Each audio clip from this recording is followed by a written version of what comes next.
Hi guys, so I'm back to share with you something, guys. Yeah, I want to share with you guys something I experienced.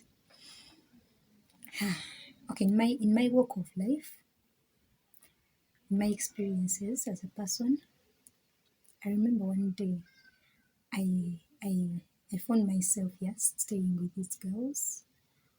The spirit lead me, Akoshia Narama, Kesia, Okatosia. Please lead me, Lord.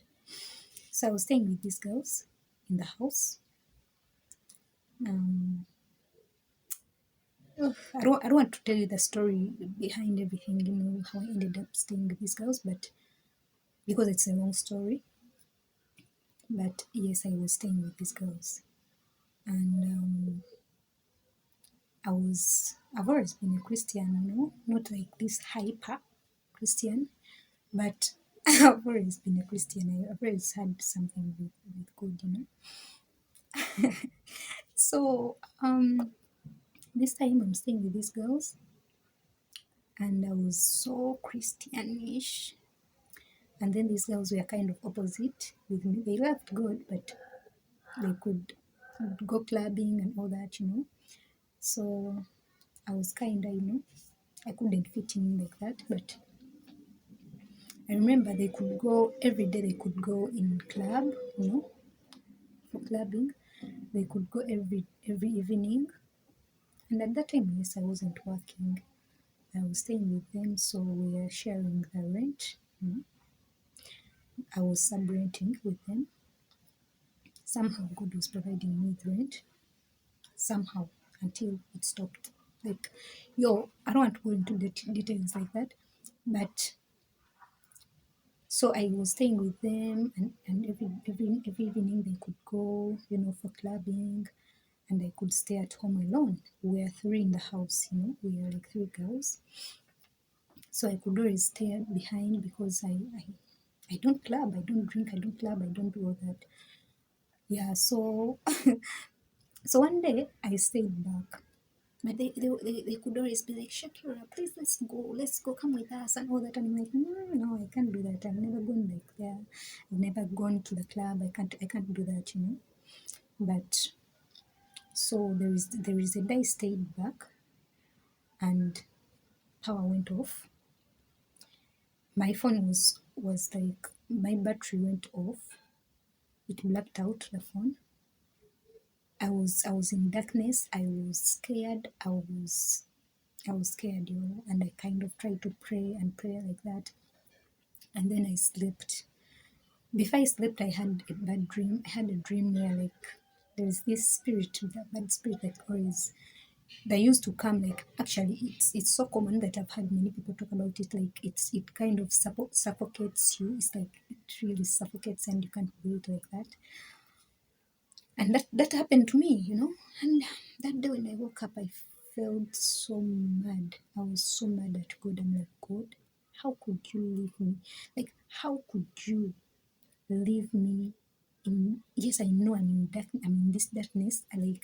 Yes, I was scared in the house and all that, and now you let the spirit come and suffocate me. Like, where were you? I was hurt.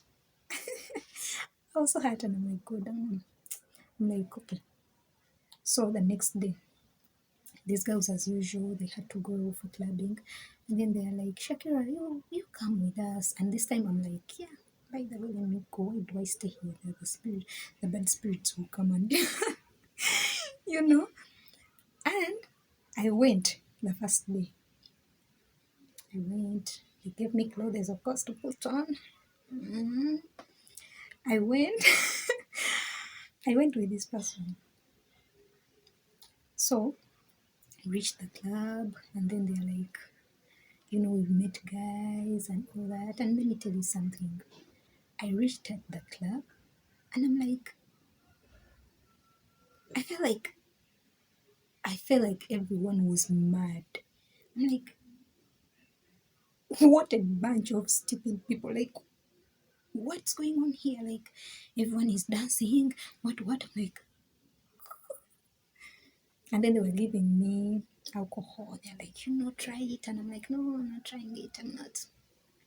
So What I did is that I took water and they bought me food and all that. Yeah. So I was just there. But when you're in the club and you sober, you look at everyone else who is drunk and you're like, man, these people are so nasty. Like everyone is mad around you. It's you who is sober, it's you who has sense. So excuse. So I was like, okay. So the next day we came back. I'm like, okay, I'll just go and be there around them. Then I went the second day, and then I was, and they're giving me some alcohol. I'm like, no, I don't drink. And they brought me water and all that. Yeah, the next day, yeah. Then it kept on going on, we kept going. And then there is this day that we went with some guys. Me, I was like lagging behind. I was like, is it lagging behind? It? I was like, do you know that I was just like a dumb follower? I was like, it's like, you're going this side. Okay, let's go. Okay, let's go. I'm like, I know what I'm doing is wrong. It's wrong. It's not right. But I just keep on going. I'm like, I don't want to stay at home alone. I don't want to stay in the house. I want the spirit to come back. So I kept on going. So there is this day we went, and these guys took us somewhere. They took us somewhere. Yeah. Yeah. So it's like it was a very far place. The place was very far. So they were like, let's. So on the way, we were going, it was far, it was at night. And because they really drink a lot, Holy Spirit, I had started drinking around that time, yes. I had started drinking. So I had started drinking because these girls one day they brought alcohol at home. You know, they brought alcohol at home. So when they brought alcohol, it was they told me to try it. And I'm not blaming them. I'm blaming myself. Everything I did. I'm an adult, so I did it myself. I chose to do it. So I tried the alcohol. It was this Smirnoff. Is it Smirnoff? Some people call it Smirnoff, whatever they call it. So that's the one I started with, and I tried it, and it was kind of sweet. I'm like, okay, it's not that bad. So I tried it. Then I started taking that one. Whenever I could go to the club, I could take that one. And then this day, these guys are taking us somewhere, and we are all drunk.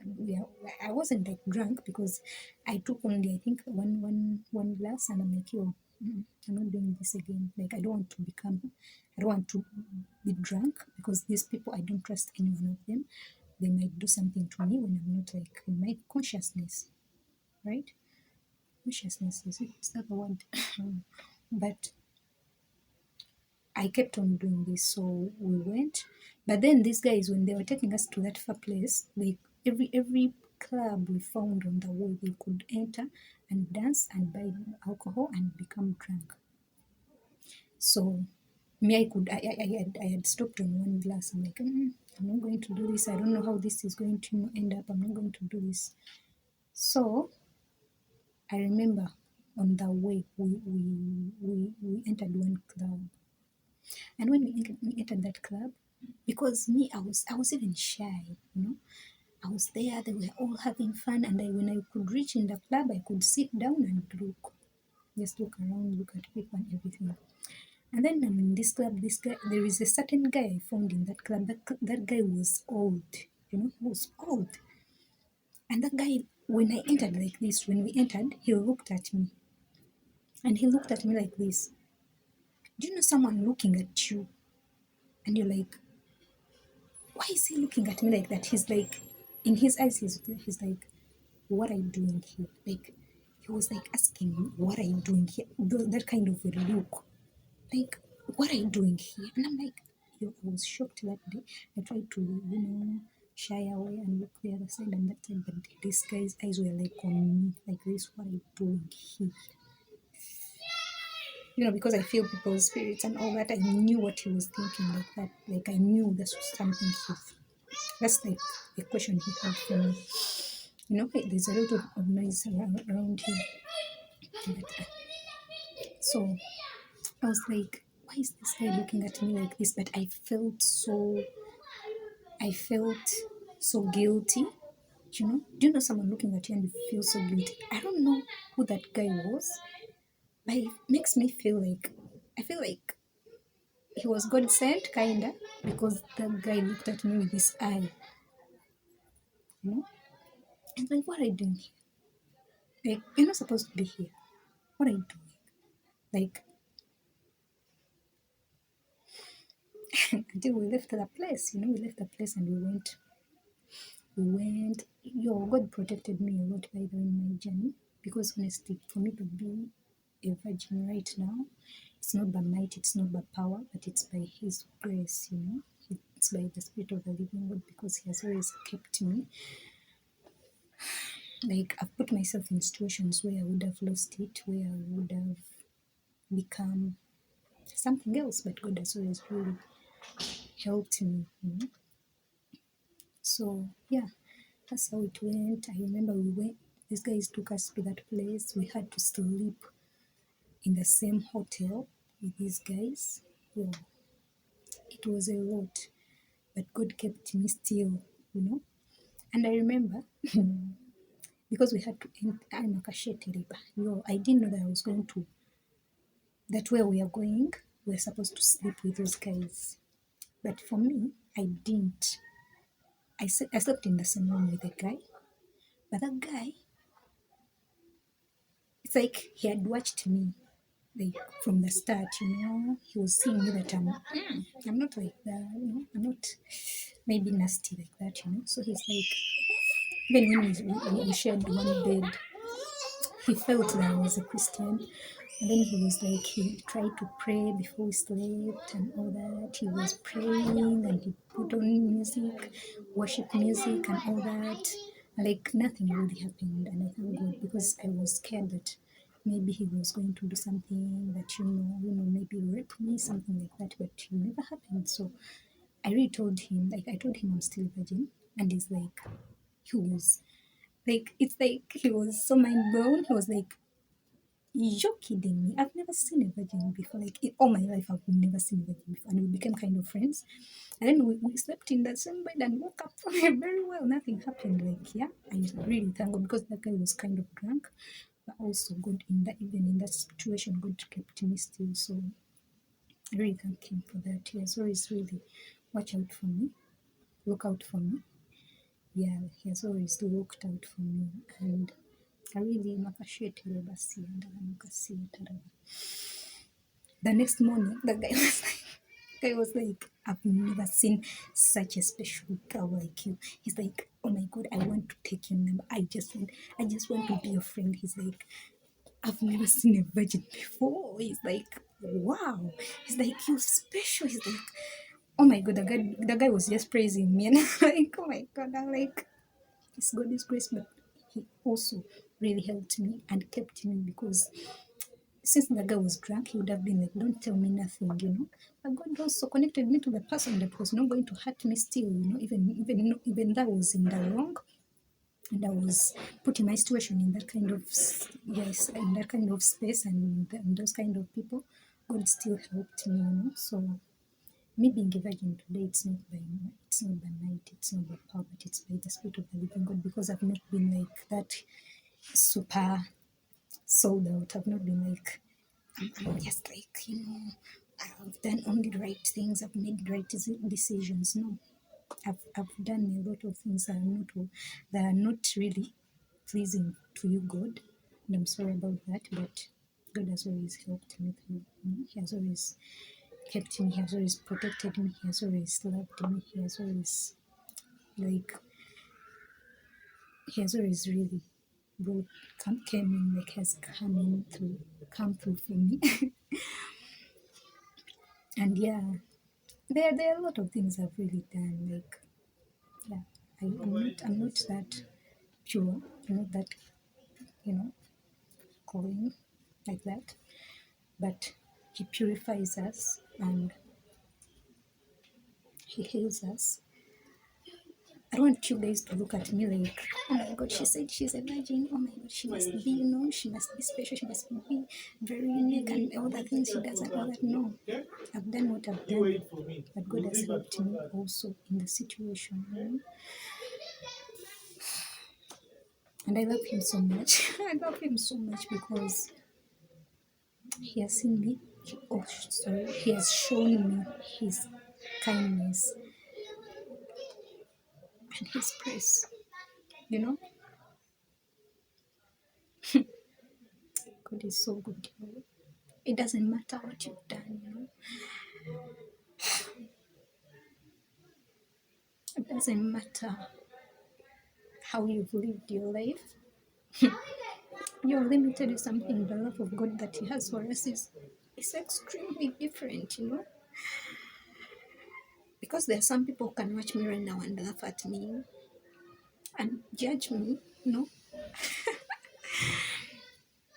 But God doesn't look at us in those kind of eyes. He looks at us with the eyes of kindness. The way He looked at us is not the way the world looked at us. He looks at us with pure love. He loves us so much, and there's nothing that can change that, even if you do it. People look at you in different eyes most times. They look at you with judgment and all that, but God looks at you with kindness and love. And when He says that He has chosen you and He's going to use you, it doesn't matter what you've done, it doesn't matter how you look, it doesn't matter what you feel, it doesn't matter which experiences you've had. He loves you anyway. And He's not going to change. He's not going to change what He said, because He's the God of His word. When He says He's going to do something, He's going to do it regardless of what people think, of what you think yourself. He loves you and nothing is going to change that. You might be out there thinking, oh my God, you don't know what I've done. I don't care. And as well, God doesn't care at all. He loves you. He loves you. All He needs is to help you. Just imagine you were living a pure life and you were just too perfect. Like what? God wouldn't have, we wouldn't have needed God in the first place. We're like, I got it all. I'm perfect. I'm clean. I'm pure. I'm like, what do I need you for? He loves you because He knows you're weak. Like He knows you're weak without Him, and He knows that you're not perfect. He knows that you can't handle this life alone. Guys, let me come back.